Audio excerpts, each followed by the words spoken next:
Hi everyone, welcome to my channel The English Farm. Today I am back with the new lesson. Our lesson today is how to use has, have and had in our everyday interactions. നമുക്കറിയാം ഈ വാക്കുകൾ നമ്മളെപ്പോഴും നമ്മളെ daily ലൈഫിൽ ഉപയോഗിക്കുന്ന വാക്കുകളാണ്. നമ്മളെന്തെങ്കിലും പറയുമ്പോഴോ എഴുതുമ്പോഴോ ഒക്കെ നമുക്ക് ഈ വാക്കുകളില്ലാതെ കഴിയില്ല എന്ന് നമുക്കറിയാം. നമുക്കിത് ഉപയോഗിക്കുമ്പോൾ തന്നെ പലപ്പോഴും സംശയം തോന്നാറുണ്ട്, ഹാസ് വേണോ, ഹാവ് വേണോ, അതോ ഹാഡ് വേണോ എന്നുള്ളത്.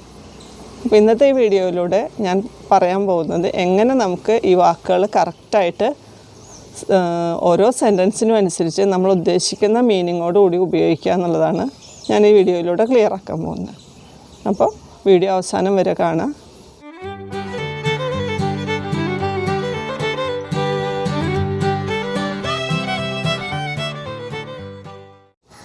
അപ്പോൾ ആദ്യം നമുക്കൊന്ന് എന്താണ് നമ്മൾ സാധാരണ ഈ വാക്കുകൾ ഉപയോഗിക്കുമ്പോൾ അവയ്ക്ക് അർത്ഥം വരുന്നത് എന്നുള്ളത് നോക്കാം.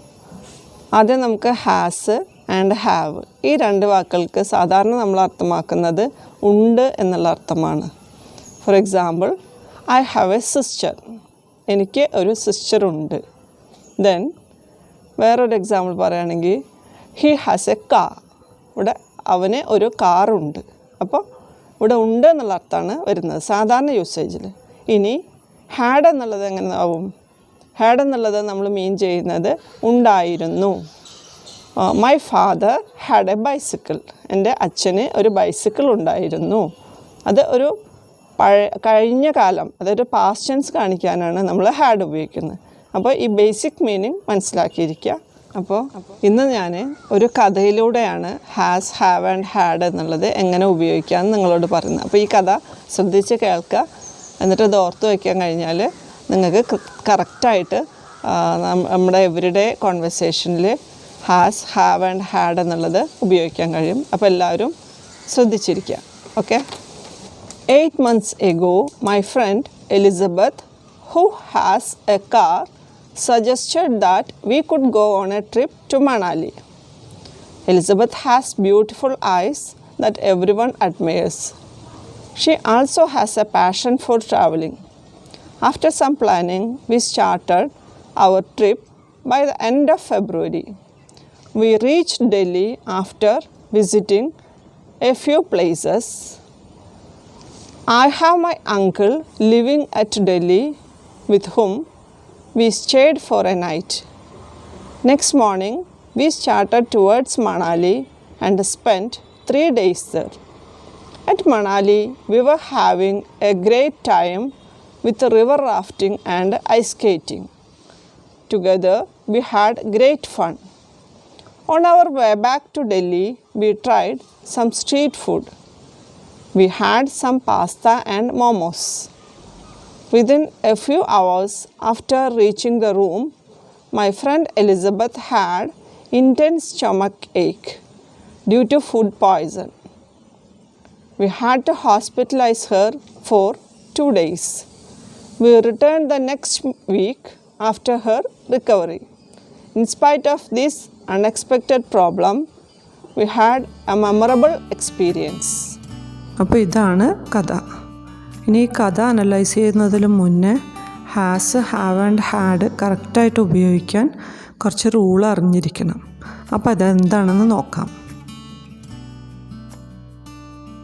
നമ്മളെ സബ്ജക്റ്റ് ഐയോ, യുവോ, അതുപോലെ we and they and any other plural form. Any other plural form എന്ന് പറഞ്ഞാൽ നമ്മൾ ഉപയോഗിക്കുന്നത് ഏത് പ്ലൂറൽ ഫോം ആവാം. ഇപ്പോൾ for example children, students, teachers, ഇതൊക്കെ പ്ലൂറൽ ഫോംസാണ്, ഒന്നിലധികമുള്ള പ്ലൂറൽ ഫോംസ്. അപ്പോൾ അതൊക്കെ വരുമ്പോൾ നമ്മൾ സാധാരണ അതിനോടൊപ്പം ഹാവ് ആണ് ഉപയോഗിക്കേണ്ടത്.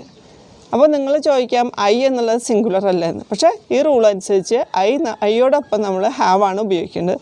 അതുപോലെ യു ചിലപ്പോൾ സിംഗുലർ ആവാം. യു എന്നുള്ളതിന് രണ്ടർത്ഥമാണെന്ന് നമുക്കറിയാമല്ലോ, നീന്നും ആവാം, നിങ്ങളെന്നും ആവാം. അപ്പോൾ യുവിനോടൊപ്പവും നമ്മൾ എന്ത് ഉപയോഗിക്കുക? ഹാവ്. അപ്പോൾ ഈ റൂള് തറവായിട്ട് പഠിച്ചു വയ്ക്കുക. ഇനി if the subject of the sentence is he, she, it or any other singular noun, we use has. ഇനി past tenseലേക്ക് കിടക്കുമ്പോൾ ഹാഡ് നമ്മൾ എല്ലാ കേസിലും പാസ്റ്റ് ടെൻസ് ഹാഡ് തന്നെയാണ്. അതുകൊണ്ട് ഒരു കൺഫ്യൂഷനും ഇല്ല. പാസ്റ്റ് ടെൻസ് ആണ് പറയുന്നതെങ്കിൽ ഹാഡ് ഉപയോഗിക്കുക. ഓക്കെ. അപ്പോൾ ഈ സ്റ്റോറിയിൽ എവിടെയൊക്കെയാണ് ഞാൻ ഹാസ്, ഹാവ് ആൻഡ് ഹാഡ് എന്നീ വാക്കുകൾ ഉപയോഗിച്ചതെന്നുള്ളത് നമുക്കൊന്ന് അനലൈസ് ചെയ്ത് നോക്കാം. First sentence, my friend Elizabeth who has A car. ഇവിടെ ഹാസ് എന്നുള്ള പ്രയോഗം കാണാം. അതായത് എന്താണ് ഹാസ് എന്ന് വെച്ചാൽ എലിസബത്ത് എന്നുള്ളത് ഒരു സിംഗുലർ നൗണാണ്. അപ്പോൾ നമ്മൾ ഹാസ് ഉപയോഗിച്ചു അല്ലേ. ഇവിടെ ഹാസ് എന്നുള്ളത് മീൻ ചെയ്യുന്നത് ഓണർഷിപ്പാണ്. Elizabeth owns a car. It shows her ownership. അപ്പോൾ ഒരു യൂസേജ് ഓണർഷിപ്പ് കാണിക്കാനാണ്. ഇനി അടുത്ത സെൻറ്റൻസ് നോക്കാം. Elizabeth has beautiful eyes. എന്താണ്? എലിസബത്തിന് ഭംഗിയുള്ള കണ്ണുകളുണ്ട്. ഇവിടെ നമ്മൾ ഉപയോഗിച്ചത് എന്തായിരുന്നു? ഹാസ് ആണ്. കാരണം എലിസബത്ത് ഈസ് സിംഗുലർ അല്ലേ. അതുകൊണ്ട് ഹാസ് ഉപയോഗിച്ചു. ഇവിടെ ഹാസ് നമ്മൾ ഉപയോഗിച്ചത് എലിസബത്തിൻ്റെ ഒരു ഫീച്ചർ, അവളൊരു പ്രത്യേകത കാണിക്കാനാണ് ഹാസ് എന്നുള്ള വാക്ക് നമ്മൾ ഉപയോഗിച്ചത്. Then in next sentence, she also has A passion for travelling. ഇവിടെ നമ്മൾ എന്താണ് ഉപയോഗിക്കുന്നത്? ഹാസാണ് വരുന്നത്. കാരണം she is singular as per the rule. Then it shows her passion. It is one of her peculiarity. അതും അവളൊരു പ്രത്യേകതയാണ്. അപ്പോൾ ഇവിടെ എന്താണ്? എലിസബത്തിൻ്റെ ഒരു ഫീച്ചർ കാണിക്കൽ അല്ലെങ്കിൽ ഒരു പെക്യുലാരിറ്റി കാണിക്കാനാണ് നമ്മൾ ഹാസ് ഉപയോഗിച്ചത്. നെക്സ്റ്റ് സെൻറ്റൻസ് നോക്കുമ്പോൾ, I have my uncle living at Delhi. ഇതാണ് നമ്മൾ അടുത്ത സെൻറ്റൻസ്. അപ്പോൾ ഇവിടെ നമ്മൾ ഹാവ് ഉപയോഗിച്ച്, ഐ വരുന്നതുകൊണ്ടാണ് ഹാവ് ഉപയോഗിച്ചത് അല്ലേ. നമ്മൾ റൂൾ പ്രകാരം പഠിച്ചിട്ടുണ്ട്. ഐ വരുമ്പോൾ ഹാവ് ആണ് ഉപയോഗിക്കുന്നത്. ദെൻ ഹാവ് എന്തിനാണ് ഇവിടെ ഉപയോഗിച്ചത്? It shows the relationship between me and my uncle. ആ ഒരു ബന്ധം കാണിക്കാൻ, റിലേഷൻഷിപ്പ് കാണിക്കാനാണ് ഐ എന്നുള്ളത് അല്ല ഹാവ് എന്നുള്ളത് നമ്മളിവിടെ ഉപയോഗിച്ച്. Then next sentence, together we had great fun. ഇവിടെ ഹാഡ് എന്നുള്ളത് പാസ്റ്റ് ടെൻസ് ആണ് നമ്മൾ ഉപയോഗിച്ചത്. It shows the experience. ഒരാളുടെ എക്സ്പീരിയൻസ് കാണിക്കാനാണ്, നമ്മളൊരു എക്സ്പീരിയൻസ് എക്സ്പ്ലെയിൻ ചെയ്യാനാണ് ഹാസ് ഉപയോഗിച്ചത്. Then in next sentence, we had some pasta and momos. ഇത് നമ്മൾ ഡൽഹിയിൽ നിന്ന് കഴിച്ച ചില ഫുഡ്സിനെ കുറിച്ചാണ് പറയുന്നത്. ഇവിടെ ഹാഡ് വരുന്നത് ഈറ്റ് എന്നുള്ള അർത്ഥത്തിലാണ്. വി ഏറ്റ് സം പാസ്ത ആൻഡ് മോമോസ്. അപ്പോൾ ഹാഡിൻ്റെ മറ്റൊരു യൂസേജാണ് കഴിച്ചു എന്ന് കാണിക്കാനായിട്ടും നമ്മൾ ഹാഡ് ഉപയോഗിക്കാറുണ്ട്.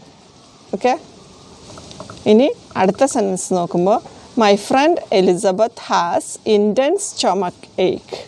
എലിസബത്തിന് കടുത്ത വയറുവേദന ഉണ്ടായിരുന്നു. ഇതാണ് നമ്മളിവിടെ പറയുന്നത്.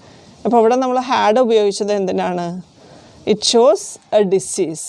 അപ്പോൾ ഹാഡിൻ്റെ മറ്റൊരു ഉപയോഗമാണ് ഡിസീസ് കാണിക്കാനായിട്ടും ഒരു അസുഖം കാണിക്കാൻ നമ്മൾ ഹാഡ് ഉപയോഗിക്കാറുണ്ട്. ഇനി മറ്റൊരു സെൻറ്റൻസിൽ, we had to hospitalize her. നമുക്ക് അവളെ ഹോസ്പിറ്റലൈസ് ചെയ്യേണ്ടി വന്നു. It shows an action as well as an experience. അവസാനത്തെ സെൻറ്റൻസ് വരുന്നത്, we had a memorable experience. നമുക്കൊരു മറക്കാൻ കഴിയാത്ത ഒരു അനുഭവമായിരുന്നു ആ യാത്ര എന്നാണ് പറയുന്നത്. അപ്പോൾ ഇവിടെ നമ്മളൊരു എക്സ്പീരിയൻസ് കാണിക്കാനാണ് ഹാഡ് ഉപയോഗിച്ചത്, ഹാഡ് എന്നുള്ളത്.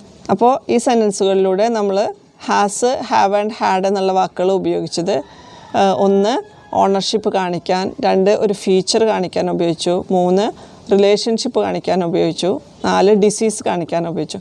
അപ്പോൾ ഈ യൂസുകളിലൊക്കെ പ്രത്യേകത, ഇതൊരു സ്റ്റേറ്റാണ് കാണിക്കുന്നത്, ഒരു അവസ്ഥയാണ് ഈ സെൻറ്റൻസിലൂടെ നമ്മൾ എക്സ്പ്രസ് ചെയ്യുന്നത്. ഇനി ചിലപ്പോൾ നമ്മൾ ചില ആക്ഷൻസ് എക്സ്പ്രസ് ചെയ്യുന്ന സമയങ്ങളുണ്ട്.